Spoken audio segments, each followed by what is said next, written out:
She said she loved how I made pancakes, then scraped hers into the trash when she thought I'd left the room.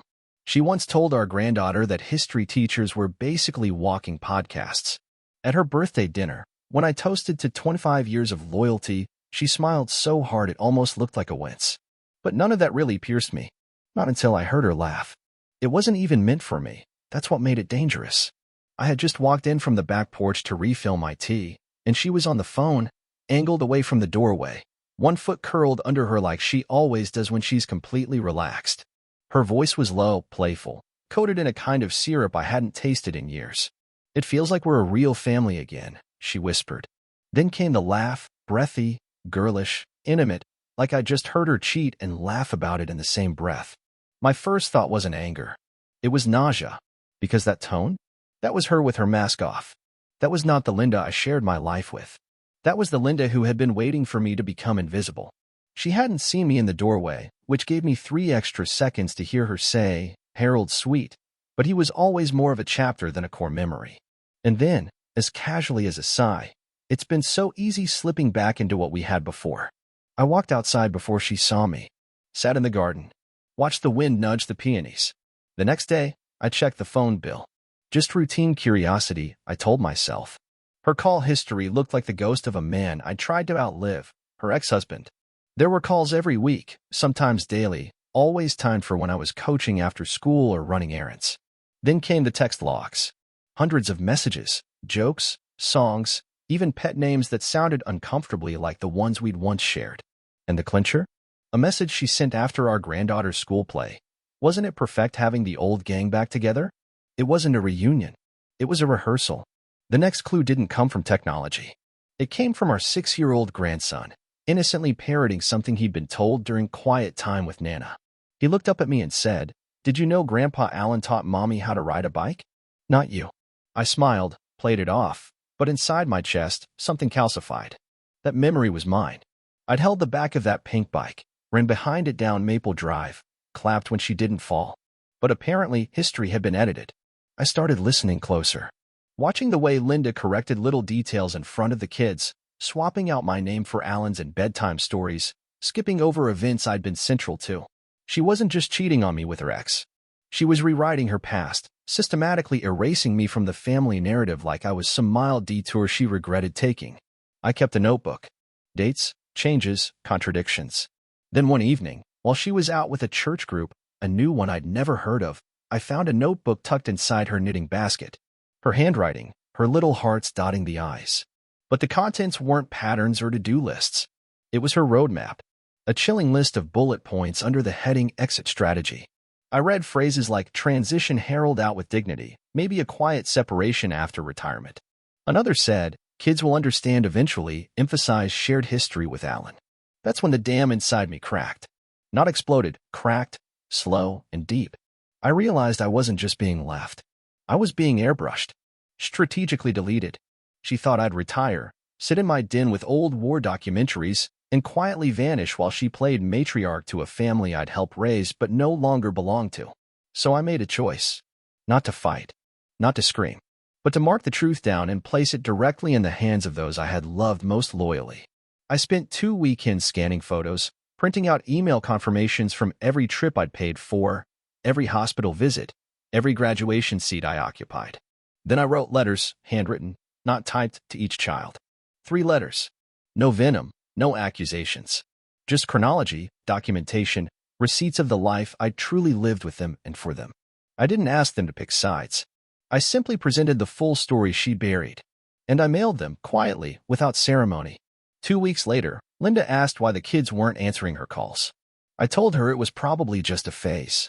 Then I sat in the same chair where I'd heard her laugh that first time and waited for her to realize she'd made herself the ghost.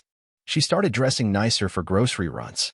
Not full makeup, not heels, but little things, earrings I hadn't seen in years, perfume she used to say was too strong for daytime. I told myself not to overthink it. People change. But when I made a joke about her playing runway model for the frozen foods aisle, she didn't laugh. Just smiled thinly and changed the subject. That's when the itch began. Quiet, under the skin. I let it go for a few days, then noticed her car's odometer had jumped by 90 miles on a day she swore she'd stayed home sick. I asked gently if she'd gone anywhere. She blinked, said no, then added, I might have driven around just to clear my head. Harmless enough. But the next morning, I checked the GPS history on her phone, a feature she probably didn't realize was still enabled. A gas station an hour and a half away. Just one stop. Nothing else. Not a drive. A destination.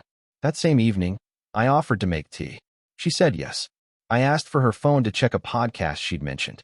She handed it over, a little too fast. Screen already on, browser closed. Nothing but the home screen. I tapped her browser history. Empty. Not cleared, disabled. She'd turned off tracking altogether. That's not something you do by accident. It's 4 clicks deep in settings. My heart slowed. It didn't race, it slowed. Like my body knew we were entering dangerous territory and didn't want to burn energy. A few days later, I noticed her wedding ring, absent. Not on the nightstand. Not on the sink. Gone.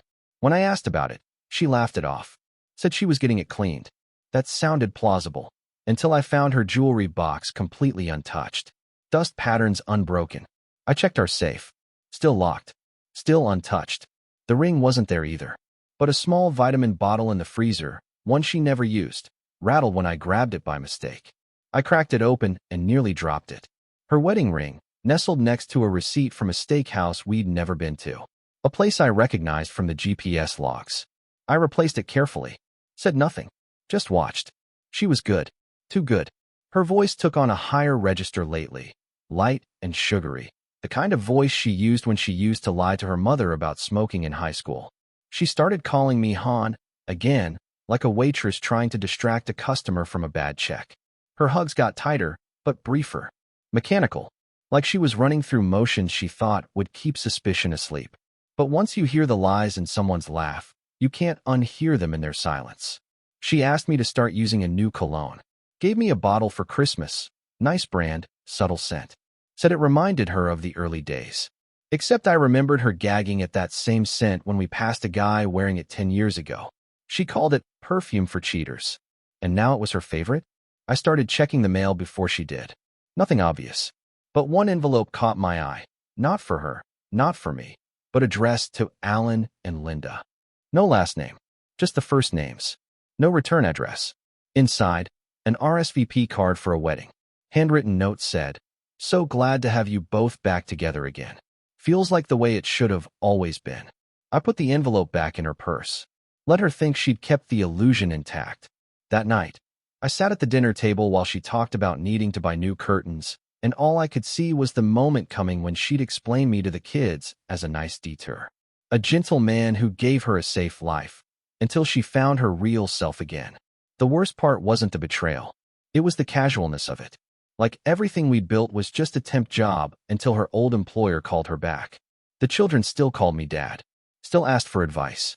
Still trusted me with the grandkids. But I started noticing how Linda would redirect those moments, like encouraging them to FaceTime with Alan more often, or suddenly remembering stories where Alan used to say that too. She was trying to realign the narrative without breaking it, like turning a cruise ship 1 degree at a time. I didn't fight it. Not yet. I just kept collecting details. GPS logs. Audio from phone calls I recorded by placing a baby monitor near her work desk. Notes she wrote to herself when she thought she was alone. I was no longer her husband in her mind. I was the placeholder. But she underestimated how much history I carried, and how much sharper the quiet man becomes when he starts taking inventory of every lie you thought you buried. She was slicing lemons when I said it. Calm, flat.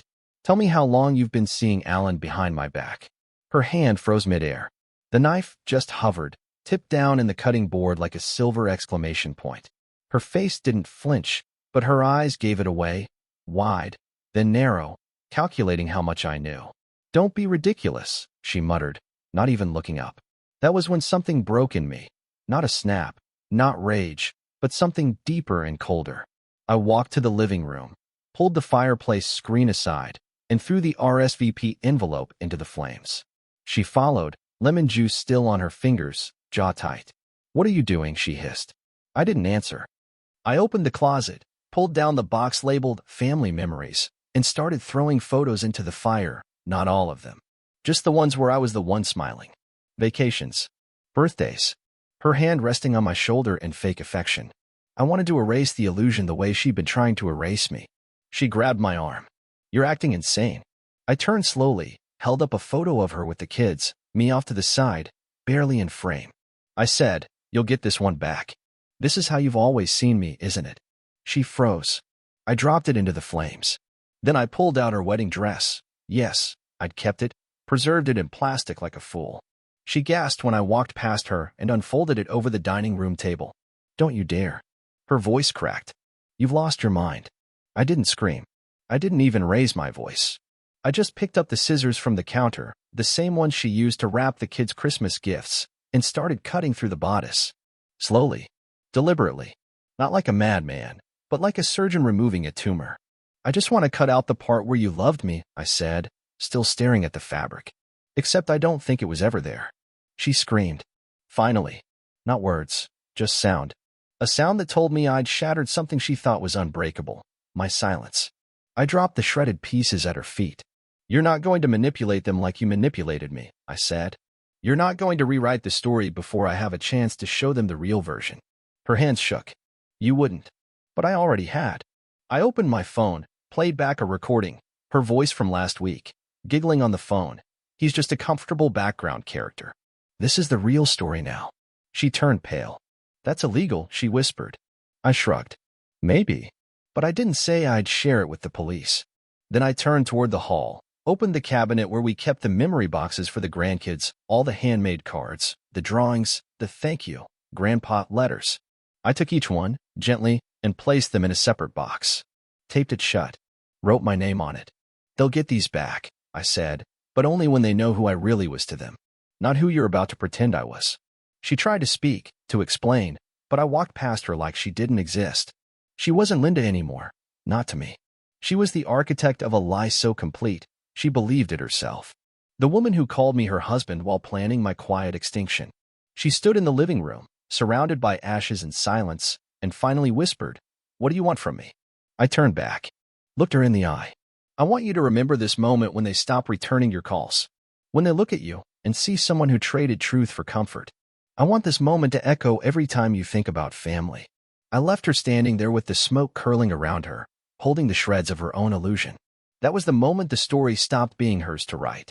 I started noticing the copy-paste. Not just in her messages, though those were bad enough, but in her face, her voice, her entire rhythm. Every good morning, sweetheart, landed with the exact same inflection as the one I heard her say to Alan in that recording. Same words. Same pause. Same hollow sweetness. It was like watching someone recite lines they never understood. I found an old voicemail she left me on our anniversary, 3 years ago, telling me how lucky she felt, how I was her compass. I played it once, then again. On the third listen, it hit me. The tone was identical to the message she'd left me last week when she got caught up at work and missed dinner. It wasn't that she stopped caring. It was that she'd never really had to learn how. Emotion for her was performance. That was when I stopped feeling hurt and started getting interested. I took a step back, not physically, but mentally, and I looked at our marriage like a blueprint. And what I saw wasn't two people building a home. It was one person constructing a stage, and the other holding up the lights. Everything I thought was unique, our little in-jokes, the way she'd say, my man, when she was proud, none of it was mine. She used that exact nickname in a message to Alan. And here's the kicker. She didn't even bother to change the punctuation. It was always my man. Red heart, no name, no context. A catch-all term of endearment. That's when I knew I was dealing with someone who didn't just lie, she recycled. Efficient. Practical. Emotionally bankrupt. That understanding didn't make the pain go away. It just gave it shape. It helped me realize this wasn't about infidelity. This was about erasure. She wasn't cheating on me, she was reassigning the credits. Turning our shared past into a prologue for a story she was trying to revise from the beginning. And the more I thought about it, the more I realized she'd been laying the groundwork for years. Little comments to the kids about how Alan was wild, but we were magnetic. Compliments on old family photos that always included, that was when I still felt like myself. She wasn't just rewriting her future. She was editing the past. And I was the page she planned to tear out. So I stopped reacting and started recording. Not just audio, though I had plenty, but patterns. Behavioral tics. When she told lies, her left eyebrow lifted by just a hair. When she faked sincerity, Her shoulders dropped ever so slightly, like she was acting soft. When she hugged me without meaning it, her thumbs stayed stiff. All data. All useful. I cataloged everything. And somewhere in that quiet accumulation of facts, I realized something that chilled me more than all her lies combined. She wasn't afraid of losing me. She was afraid of losing the version of herself she sold to the kids, to the grandkids, to the legacy she thought she was crafting. One where she got to be the lovable matriarch, misunderstood but noble, full of complicated heartache. But that story didn't work if I spoke. That's why she needed me quiet, gentle, and gradually faded into the background. The old man who would be remembered as kind, but forgettable. That's where she miscalculated. Because I hadn't raised those kids with borrowed love. I had been there. Through illnesses. Through graduations. Through nights sitting on the floor when one of them thought the world was ending. I didn't do it for credit. But I wouldn't let her collect it with counterfeit stories. So I began writing my own. Not fiction, documentation. I drafted letters, tailored to each child. Not accusations. Memories. Hard, irrefutable moments. I included dates, tickets, photos, handwritten notes. And most importantly, I let them know the exact point where the narrative had started to split, where she'd begun reassigning the emotional landmarks. I even included things I knew would shake them, like the moment she told Alan. It always felt more real with you. Harold was just my time out from the chaos. That was the line I built everything around. Because that was the one thing she couldn't defend. She could say I was bitter. She could say I was exaggerating. But she couldn't erase her own voice. That's when the plan formed. Not revenge for me. I didn't need closure.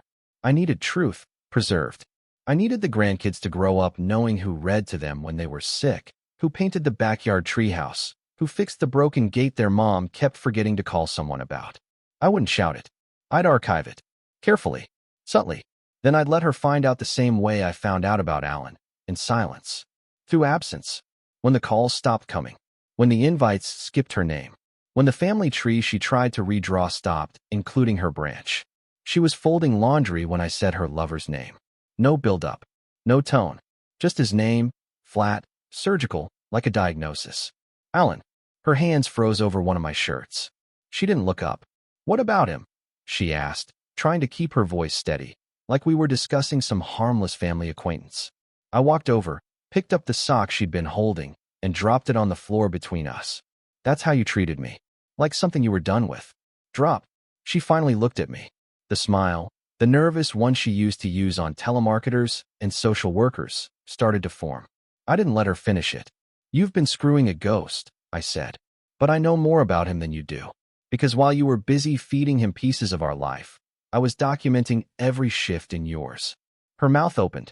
Closed. Opened again. Harold, don't. I held up a flash drive. Everything. Your texts. The ones you thought you deleted. Your GPS logs. The receipts. And the recordings, like the one where you said I was a comfortable background character. That was the one that really nailed it. She stepped back like I'd struck her. You went through my things. No, I said. I went through my life. My real life. The one you tried to replace with some fairy tale you pulled out of your midlife crisis. Her eyes welled up, but there was no apology in them, just panic. The kind of fear you see in people when their mask starts to slip and they can't find the string to tie it back on.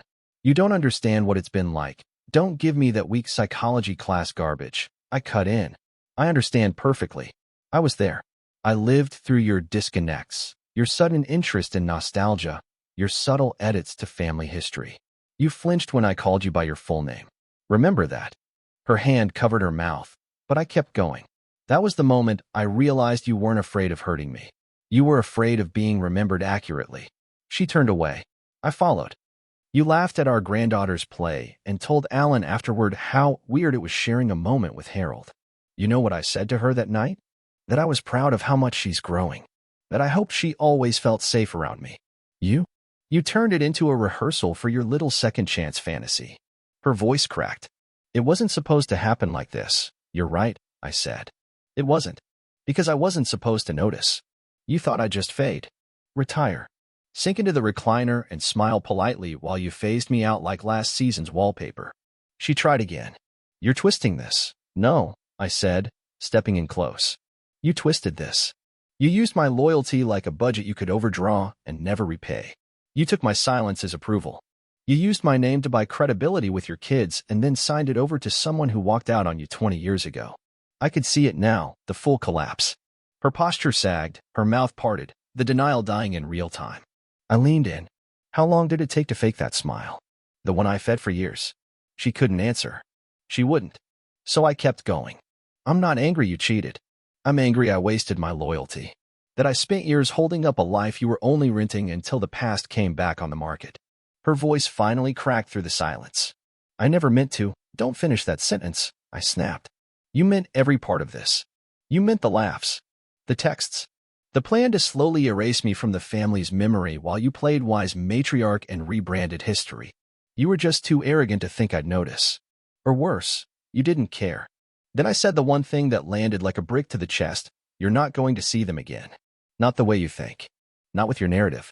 I've made sure of that. She stared at me, and I could see the question forming. What did you do? But she didn't ask. Maybe she already knew. Maybe she understood that this wasn't a tantrum. This was architecture. The moment her fake smile died, the silence became something I could finally breathe in. I walked past her, paused at the doorway, and whispered, I hope he's worth what you just lost. Then I left her there, surrounded by folded clothes and a crumbling kingdom of lies. She waited until after midnight to start the performance.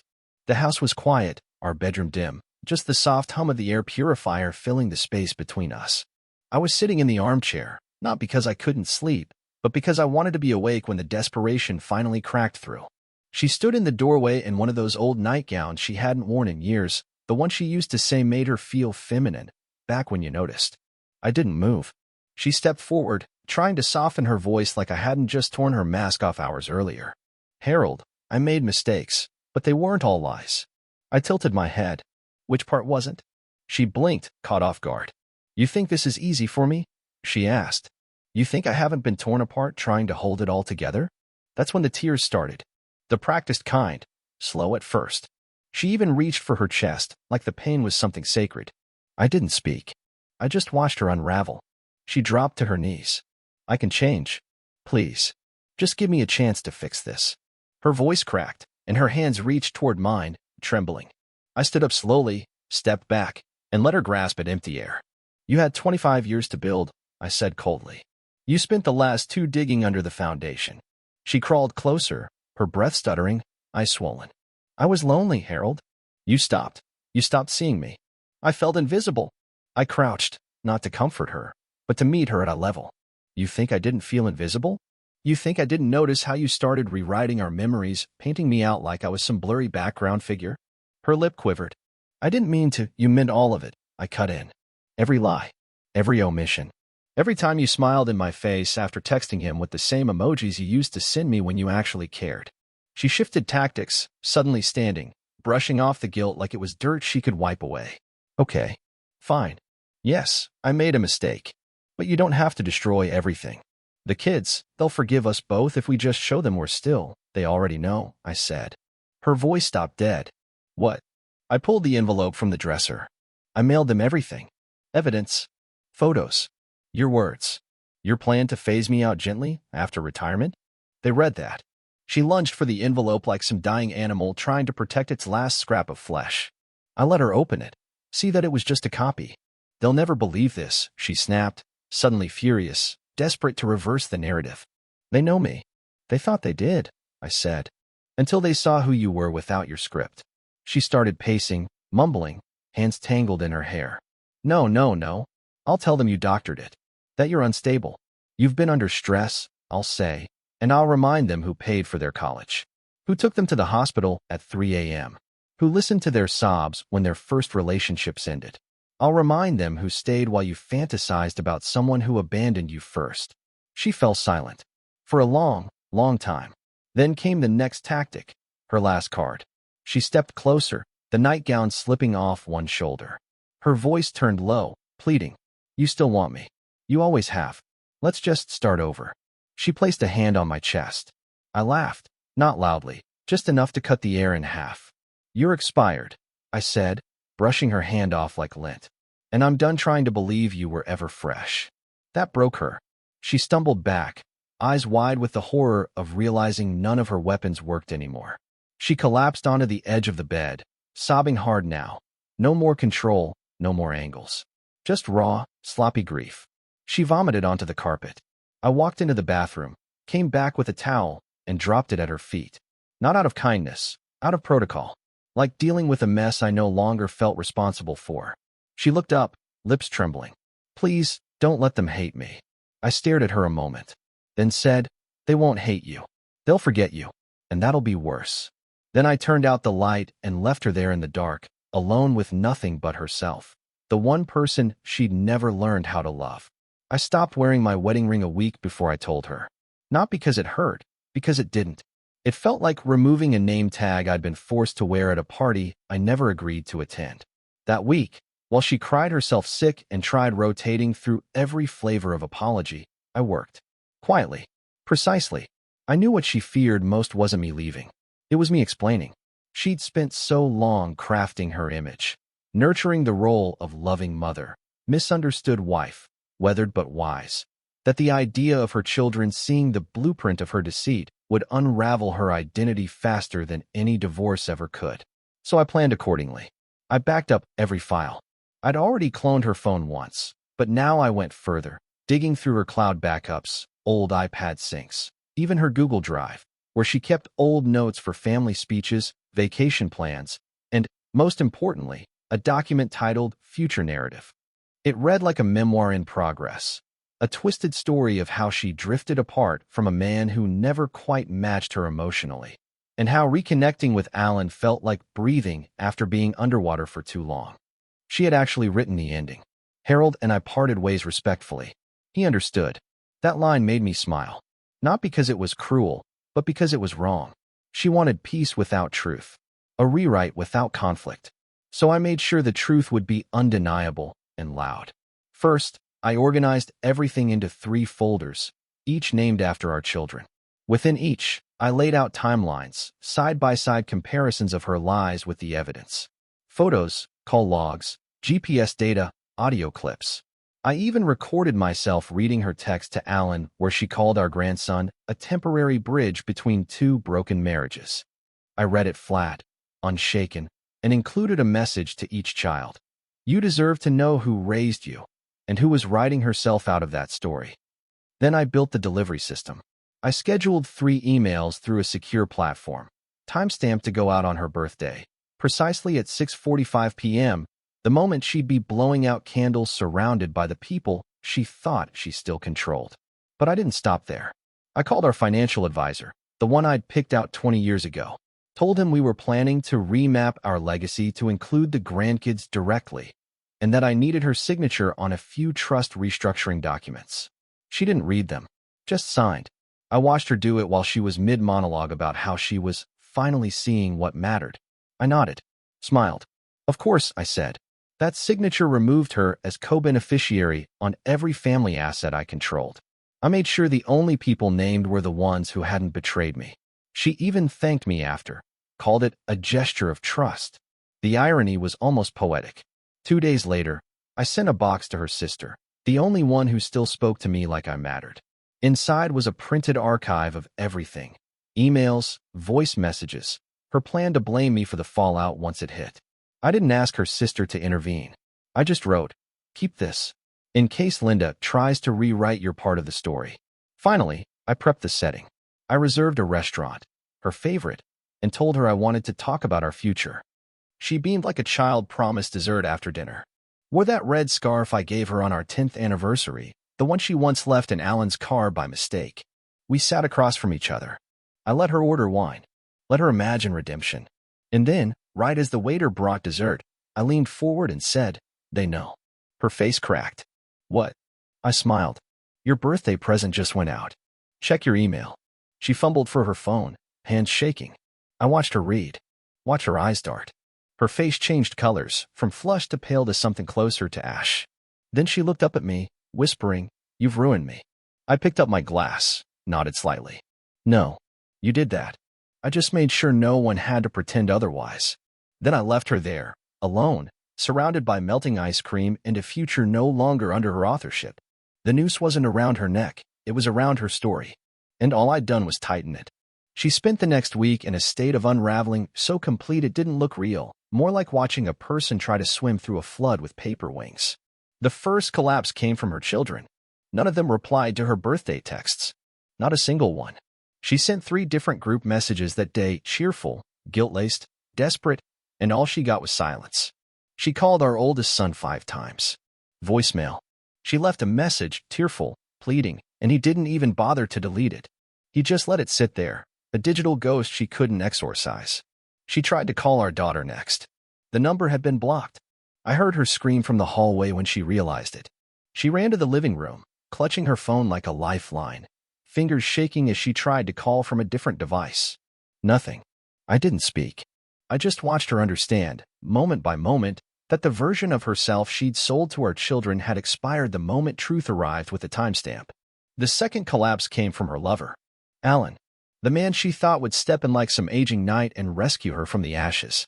She sent him a message late at night, something poetic, I imagine. I only know he didn't answer. 2 days later, she opened her laptop to find herself logged out of every shared account. The backup email had been changed, the recovery codes wiped. She panicked. I watched her email herself from 3 different addresses, trying to bait him back with love and guilt. At some point, she broke down and called his workplace. She said it was urgent, a family matter. They said he no longer worked there. I'd sent him an anonymous email 2 weeks earlier, with every detail of her manipulation, every line she planned to feed the kids, every soft threat she wrote in that future narrative file. I told him the truth. She wasn't trying to reunite, she was trying to revise. He read it. He vanished. No warning. No goodbye. Just digital dust. She collapsed on the hallway floor that night, sobbing loud enough to wake the dog. I stepped over her to go make coffee. The third collapse came from her job. She'd worked part-time at a local nonprofit, some upper-tier community role that gave her just enough praise to keep the facade warm. She always bragged about how she was the glue that kept things together. Then one morning, I watched from the porch as she pulled into the driveway, white-faced and stunned. I asked if she forgot something. She didn't answer, just stared ahead. Turns out someone had sent the board members a copy of her texts, the ones where she joked about managing 2 lives like a queen, and mocked the very donors who supported the organization. Her office had been cleaned out. Her name removed from the website. She wasn't even given a chance to resign. They just boxed her things and left them by the security desk. I watched her open the trunk and unload the evidence of her own undoing into the garage, the plaque, the mug, the framed team photo. They looked like artifacts from a version of herself she could no longer inhabit. She didn't cry that time. She just stood there, keys in hand, shaking. The fourth collapse came socially. Friends, the ones she bragged about, the ones she called her circle of strength, stopped calling. Her weekly lunch invites went unanswered. One of them replied with a single text, "I saw everything. Don't contact me again." The next week, at a neighborhood dinner party, I saw her approach a group of women she used to command like a stage. They turned away, physically shifted their bodies. One woman even stepped in front of another to block her line of sight. She stood there, wine glass trembling, until I walked past her and greeted them like nothing had changed. Because for me, nothing had. I had always been myself. She had just been a projection. The fifth collapse was financial. She woke up one morning and screamed when she saw her bank account. Frozen. Access denied. She ran down the hall in a fury, holding her phone like it had betrayed her. I told her, without looking up, "You signed the estate restructuring documents. Everything with your name on it is now frozen pending review." She looked at me like a drowning woman staring at a life preserver she'd already slashed open. Then came the final collapse. An unmarked envelope. Hand-delivered. Inside, a printed copy of a legal notification. It wasn't a divorce filing. It was a declaration of legacy separation, a legal framework, signed and notarized, that restructured the entire family trust in a way that removed her name permanently. Not in vengeance. In preservation. When she asked me what that meant, I told her, calmly, "It means the grandkids will never hear your version of history. Only the truth." She screamed, cried, vomited again. And I walked outside to trim the hedges, the sun warm on my back, while everything she built to replace me turned to ash. She didn't know I still had the keys to her childhood home, the one she'd inherited when her mother passed, the one she always kept locked up like some sacred relic. She used to go there once a month, to clear her head, she claimed. That house had always been her safe zone, A place that reminded her who she was before marriage, before responsibility, before I entered the story. What she didn't know was that I had copied everything she left there. Journals, photo albums, the half-finished memoir she never thought anyone would read. It was all in my possession before I ever mailed the first letter. But I saved it for last, because destruction, real destruction, doesn't shout. It waits. I chose the anniversary of her mother's death.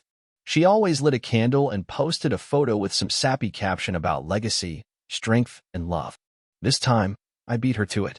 At exactly 8 a.m., I posted a photo to her account. Yes, her own account. I'd regained access weeks earlier, of her handwritten note. Alan makes me feel like I'm still alive. I'm tired of pretending with Harold. The kids will understand when they see the truth. Below it, I wrote, "Your truth deserves daylight." It spread like wildfire. Her friends, her church group, her extended cousins in Minnesota, everyone saw it. I timed it just after the kids shared their own posts about their grandmother. Within minutes, her inbox was a graveyard. She tried to delete it. I'd locked her out. She tried to change the password. Too late. It was hard-coded to redirect every reset to my burner email. But the post wasn't the finale. It was just the spotlight. The real ending was waiting inside that childhood home, the one she hadn't visited in weeks. I called her from a blocked number, told her there'd been a break-in, told her she needed to come check the property. I knew she'd go. She drove out immediately, panic overriding suspicion. When she walked in, she found everything as she left it, except the walls. I had mounted prints, framed and backlit, of every lie she'd written, every line from her exit strategy journal, every affectionate email to Alan cross-referenced with dates she told our children she was homesick. In the living room, I'd arranged a photo wall, side-by-side shots of me at their graduation, her absent. Me in the ER with our youngest, her at a hotel. Me reading to her grandkids, her in another man's passenger seat. Every time she tried to tell a version of the past, I printed the timestamp that proved otherwise. But the centerpiece, the final blow, was in the master bedroom. Her mother's wedding portrait, flipped upside down above the fireplace. Below it, a single printed quote from her mother's eulogy. "Tell the truth, even when it's hard, especially when it's hard." She stood there for 15 minutes. I watched from the driveway, the cameras I installed feeding live to my tablet. She didn't cry. She shook. She tore down the photos, tried to rip the frames apart, screamed into the carpet. But the damage was done. What made it final wasn't the proof. It was the location. She had destroyed her family from the inside, so I ended her myth in the one place she thought she could never be touched. She drove back that night and sat outside my house. I watched her from the upstairs window. She stayed in her car for hours. The next morning, she knocked. I didn't answer. She sat on the steps. Rain started at noon. I let her sit through it. By dusk, she was soaked, shivering, mascara streaking down her face like war paint melting off a retreating soldier. She knocked again. This time weaker. She mouthed something. I couldn't hear it. I didn't need to. She stood up, reached into her coat, pulled out a small book, her journal, and placed it on the doorstep. Then she walked back to her car and drove away without looking back. I picked it up, wiped the rain off, and tossed it into the fireplace. Not out of anger. Just finality. She'd wanted to write the story of her life, starring herself as misunderstood heroine. I'd simply given the audience a clearer script. Now she didn't have one. And that silence, that hollow absence where her story used to be, that was the destruction. Not fire. Not public rage. Just absence. Permanent, undeniable absence. So now you know? You know what it looks like when a man doesn't yell, doesn't punch, doesn't break, just watches. Listens. Waits. And when the time is right, he answers betrayal not with tears, but with precision. I didn't scream in her face. I didn't beg her to stay. I let her walk her path, one lie at a time, straight into the collapse she built herself. And when she reached the cliff, I handed her every piece she discarded, memories, promises, trust, and watched her choke on the weight of them. She thought I was weak because I was patient. Thought I'd just sit there and fade out like some tired husband waiting to die with his dignity half intact. But I wasn't fading. I was sharpening. Every silence, every smile I gave her while she plotted with a man who couldn't even stay faithful the first time, that was me calculating. Every moment I held her hand at church, at family dinners, while she rehearsed her exit script, that was me archiving. She wanted to rewrite our life like I was some comma she'd misplaced in the first draft. I reminded her I was the ink. And now? She's not a villain. Not even a memory. She's a warning. A monument to the danger of thinking loyalty is weakness. She walks through a world where her children don't look her in the eyes, where her friends won't answer her calls, where the man she threw it all away for vanished the second she was exposed. She sits alone in that house now, the one she tried to turn into a throne, with no one left to believe her version. I didn't take her money. I didn't need to. I took her narrative, her voice, her control. She still breathes, but she doesn't exist. And I didn't win her back. I won my soul. So here's my question for you. Whoever you are sitting there with your doubts, wondering if I went too far, wondering if I should have forgiven. Ask yourself this. If someone tried to burn down the home you built brick by brick with your bare hands, not with fire, but with silence and smiling betrayal, would you put it out? Or would you let it blaze and watch the light reveal everything they tried to hide? What would you have done?